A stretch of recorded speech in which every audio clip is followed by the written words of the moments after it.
আজকে ফজরের নামাজ পড়িয়া তফরিহ করার নিয়তে রাস্তা বাইর হইলাম। আর আচানক এক ওয়াকিয়া মনে পড়লো।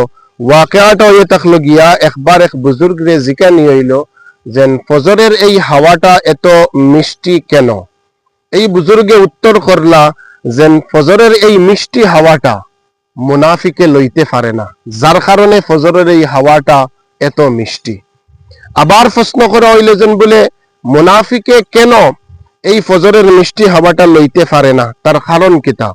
এই বুজুর্গে উত্তর করলা যেন নবী করিম সাল্লাল্লাহু আলাইহি ওয়াসাল্লাম ফরমাইছেন মুনাফিক হলে ফজরের নামাজ পড়িতে পারে না, তারার লাগি ফজর ওয়াক্ত উঠা বহুত কষ্টদায়ক, যার কারণে তারা ফজরের এই মিষ্টি হাওয়াটা লইতে পারে না। গতিকে মুমিন মুসলমানও ফজর ওয়াক্ত উঠার চেষ্টা করুকা আর ফজরের এই মিষ্টি হাওয়ার স্বাদ লোকা। নবীজি ফরমাইছেন মুনাফিক হলর লাগি সবতনে বড় কষ্টকর নামাজ হইয়া থাকলগি ফজরের নামাজ।